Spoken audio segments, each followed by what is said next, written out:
What's up, guys? Welcome back to Newswave. So just ahead of the weekend, Nintendo made a very strange announcement, setting us all up with their big blockbuster title for the summer, and we'll go over that here today. Also, we are going to be talking about Square Enix reportedly being a bit concerned around Final Fantasy XVI heading into its launch, and we also have a cancellation that was announced for the Switch, some downloadable content not heading to a certain game that really has people annoyed, and I can't really blame them. So if you guys enjoyed this video, make sure to hit that like button, helps out a ton. And if you're new here to the Spawnwave channel, make sure you subscribe down below. And we're going to start today with a game called Pokemon Garden. Now, you can see this posted up over on Twitter from Dr. Lava. Says, Pokemon Garden was an official Gen 3 Japanese-only game that's been completely lost to time, but a team of preservationists are trying to bring it back to life. Now, here we have a link to Digino Gaming's video that was posted up over the weekend that really goes over some of these lost Pokemon games, with Pokemon Garden getting the primary focus as people are indeed trying to bring this game back.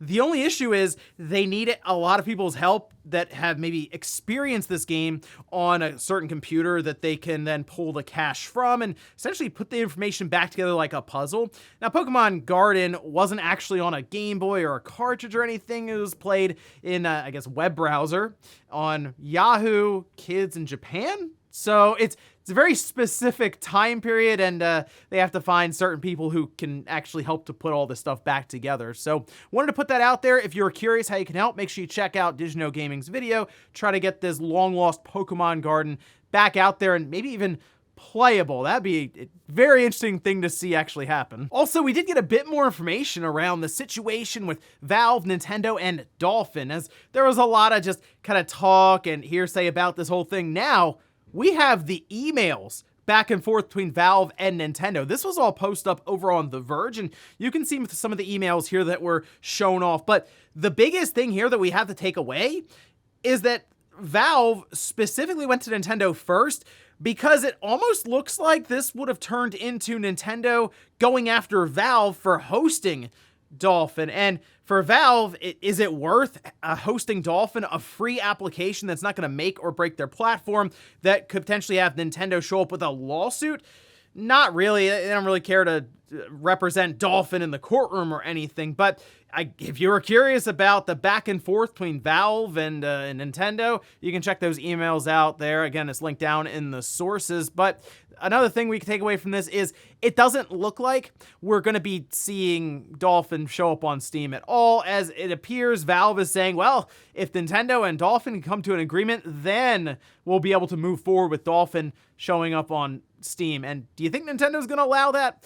Probably not. Oh, and here's another random announcement from Nintendo ahead of the weekend, along with their big summer blockbuster game. We can see this posted up over on Twitter from Nintendo of America. Kick off your summer in style with this new line of pastel Joy-Con controllers. Available June 30th. Which color is your fave? This looks very spring, or Easter, I guess, and hey, just in time for the summer. But, I mean, we haven't had, I guess, full Joy-Con color swaps or anything for years, actually, because a lot of the Joy-Cons we've seen have been special edition variants that are modeled around different games. So I guess randomly Nintendo just showed up with a bunch of them here in time for summer that are, again, kind of spring themed there. No real reason as to why I guess they're doing this, other than, hey, here's new Joy-Con colors to look forward to. I guess the purple one is kind of cool there. But at this point, I'm actually looking more towards what's next for Nintendo with the hardware, but also the Joy-Cons. So yeah, there you go. New colors for the Joy-Cons coming up at the end of June. And guys, with some of the quick news out of the way, let's get into the bigger stuff. Let's start right away with Nintendo's big blockbuster for the summer. This came out of nowhere, but it's not the first time we've heard about this game. In fact, we've heard about it multiple times, and actually a year ago, we finally heard about the title for it, as it kind of been referred to as a game that Nintendo fans are going to look at and be like, why is this a thing? Or they're going to look at it kind of side-eyed. But we can see this posted up over on Twitter. This is from Nintendo of America. Everybody 1-2 Switch is coming to Nintendo Switch on June 30th. So there you pick up some new Joy-Cons. You can pick up Everybody 1-2 Switch. Have a great weekend there. But Everybody 1-2 Switch. It is currently listed on their website. There's a digital and a physical version. Originally, when they posted it, it kind of felt like they were all over the place. They were just trying to push it out there before the end of the week because it went up as a digital only thing. Then physical got added into the mix. Then we found out it's also going to be available at retailers like your Walmarts, GameStops, Best Buys, Targets, all of that. It's currently listed up at $29.99. So yes, it is not a full price title, and it's even cheaper than what we had with 1-2 Switch. That, of course, being a launch title for the Switch, and was used heavily to showcase the features of the Joy-Con when they were touring around with the Switch ahead of launch. Now, the thing that's a bit strange about this, and a lot of people have noticed, there's no trailer for this game, and the only thing they have posted up other than the title card there is, I assume, to be a screenshot from the game, because if you remember, 1-2 Switch did use live actors and actresses and all of this to kind of showcase what's happening in the game. I assume that's what's happening here with this guy and girl. I don't know, holding the Joy-Con like that. Looks like they're kind of jumping.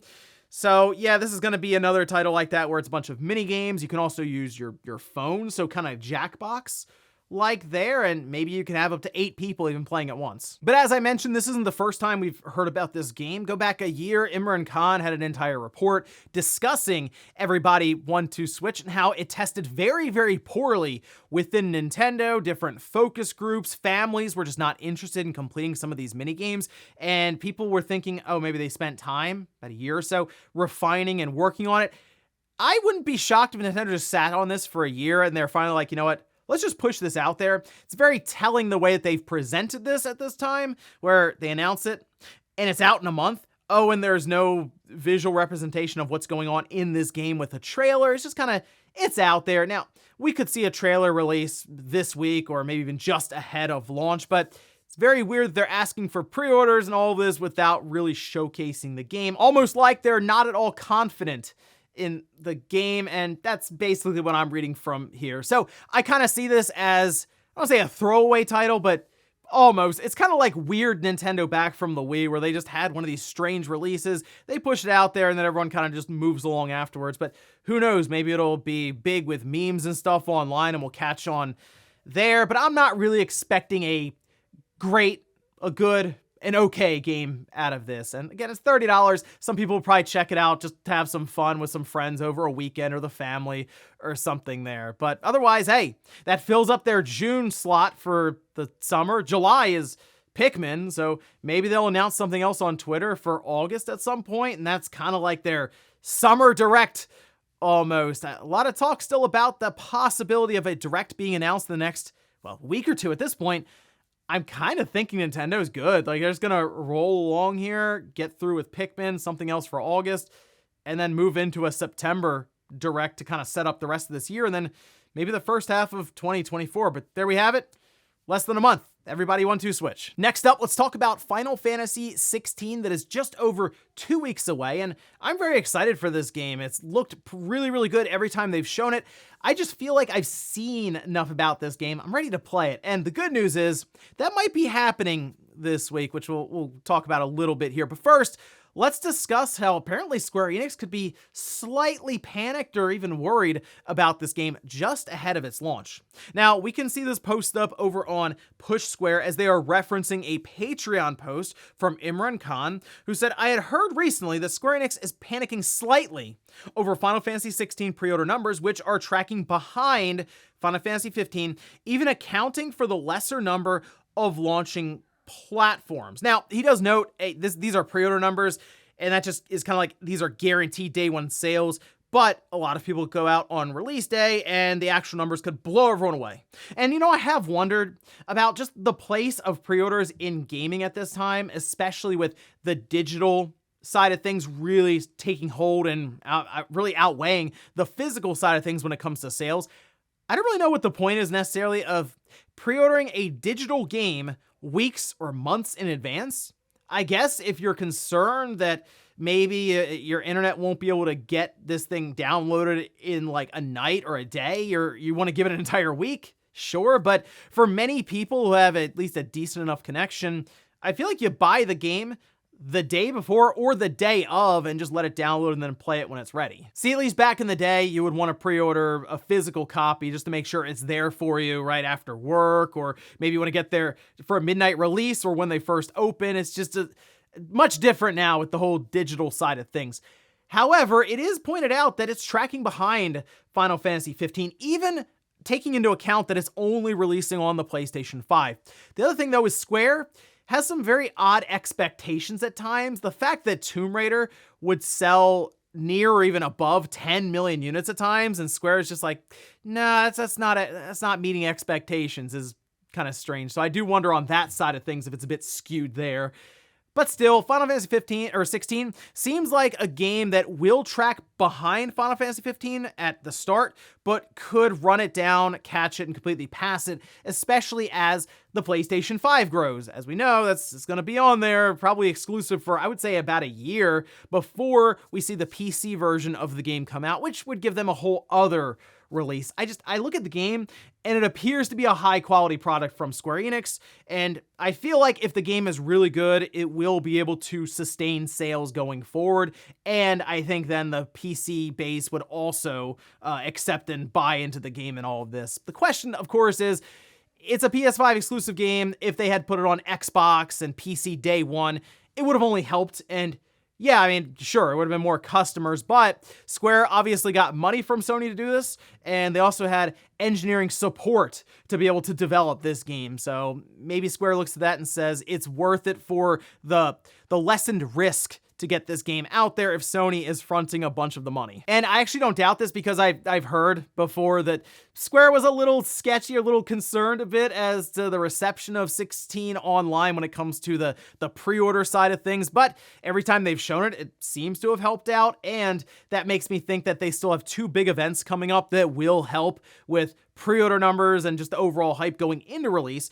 A demo, which I think is Summer Game Fest. That's written all over it. I feel like they'll probably drop it there and people will get to experience it. And then reviews, which, if this game does break into the 90s and we have the demo and it carries save data, I think that's going to spike their overall sales ahead of launch massively. So looking forward either way to checking this game out, because I am definitely picking it up day one. Next up, let's talk about DLC that's now been canceled for a game on the Switch that was highly anticipated. We can see this posted up by Aspire over on Twitter. They say, sadly, today we are announcing that the restored content DLC for the Nintendo Switch version of Star Wars Knights of the Old Republic 2, The Sith Lords, will not be moving forward for release. Now, this was downloadable content that people were really looking forward to. It was announced before the game even came out, so you had a big rush to this title on the Switch, as that was a primary selling point. And I know this DLC, I believe, has been at least modded in on PC to my understanding, but the fact that it would see a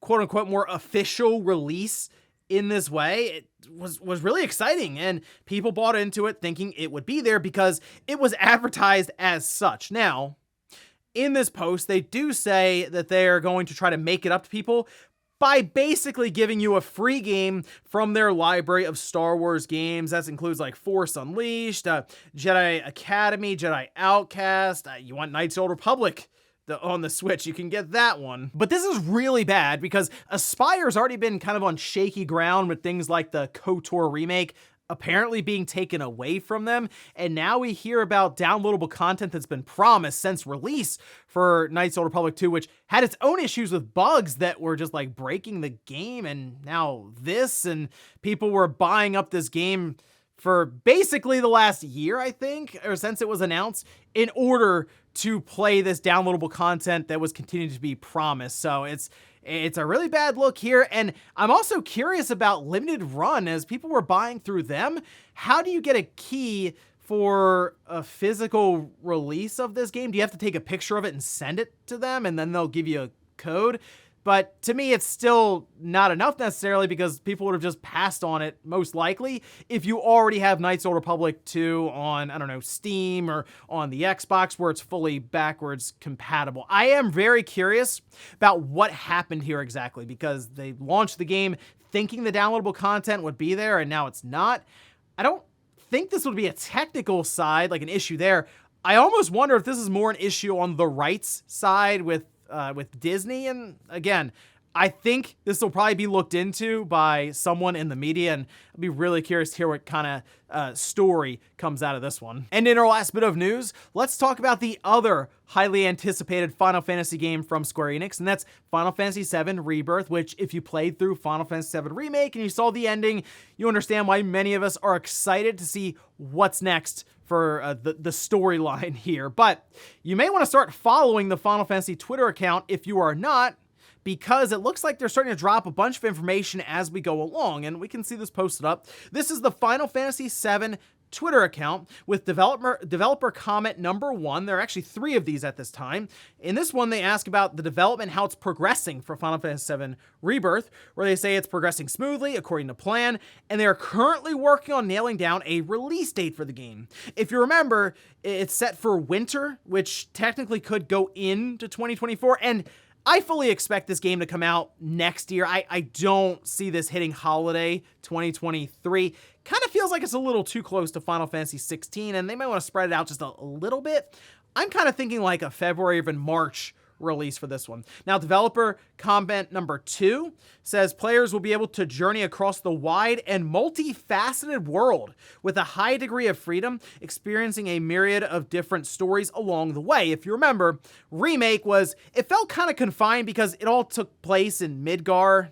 Now we're outside of Midgar, of course, so that a lot of possibilities there. And then the other question they have here is, what are some of the key things to look forward to in the Final Fantasy VII Rebirth story? Players will witness a chain of narrative developments that lie at the very heart of the Final Fantasy VII story while discovering each character's destiny. And if you had played through Final Fantasy VII Remake, you'll know destiny was a very important element, we'll say, to the game. But it sounds like this is going to be, yes, Final Fantasy VII Remake, but to the next level almost. And I'm just really curious to see the story and how it unfolds now with where we left off with Remake. But definitely follow the Final Fantasy VII Twitter account, because it seems like we're getting little bits of information almost every single day, and I'm expecting more to come this week. And before we go to the comment of the day, we're gonna take a look at the poll that I posted up yesterday, where I asked, which upcoming Final Fantasy game are you most excited for? This is very close to a 50-50 split. We have 51% on Final Fantasy 16 and then 49% on Final Fantasy VII Rebirth, which may jump up as we get more into the big marketing push for that game, especially with obviously it being Final Fantasy 7, which is a very popular Final Fantasy title. But 16 and 7 Rebirth, I mean, almost next to each other here when it comes to the marketing, as Square is definitely trying to spin up some of this stuff with Rebirth while also trying to push along Final Fantasy 16. And that was sort of mentioned by Imran Khan in his Patreon post that, hey, they may want to start moving along here with Rebirth and get some of that talk going a bit earlier, but will it conflict and clash with Final Fantasy 16? Well, at least currently it's split almost down the middle, but I'm sure there are many people who will get Final Fantasy 16 and then also get Final Fantasy 7 Rebirth. There may be a bit of crossover there for Square Enix, we'll see. And we'll finish up with the comment of the day, as you're seeing here. This is from Crocs vs. Gator. Says, the part with the MetaQuest 3 and the Era board games made me think that this tech could be a good excuse to bring back toys to life games. You know what I thought of when I read this comment was Eye of Judgment on the PS3. Now, it looked cool on stage, and then you got it, it did not work that well. You had to have like the perfect lighting, the camera angle had to be just right, and then you had to hold the card, get just exactly there. It would be interesting, I guess, for them to go that route when it comes to having augmented reality card games. But you're right, toys to life seems very easy to monetize. However, a lot of the push right now, or the big push, is for more digital-facing items, having unique numbers and like NFT, stuff like that. I don't necessarily know if they want to go the route of physical goods. They want to keep that all digitized, but yeah, in that sense, sure, they would love to sell you all kinds of digital goods for real life money. And ladies and gentlemen, that's going to do it here for Newswave. If you enjoyed this video, guys, hit that like button. If not, hit the dislike. Leave comments down below about everything we talked about here today. Whereas everybody, 1-2 switch, what'd you think of the announcement and I guess the little bits we've seen of the game? Are you going to pick it up? And then also, what about Final Fantasy 16? Square being a bit concerned, but do you think this game is going to get off to a fast start when it comes out and kind of surprise everyone? And then also, the situation with Knights of the Old Republic 2 on Switch with that canceled DLC. Were you someone who picked it up anticipating that? And what do you think about the situation, how it's unfolded? Thanks guys for watching, and I'll see you next time.